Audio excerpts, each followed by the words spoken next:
kapag mag-crossover ka na, yung paa mo, alisin mo dito sa line. Crossover.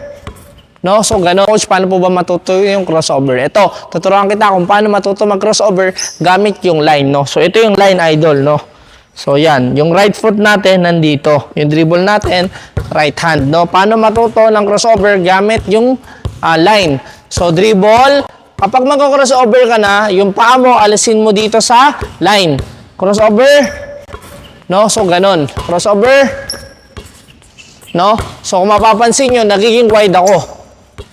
No? So, ganun kasi talaga mag-crossover. After naman nun, move naman tayo sa left.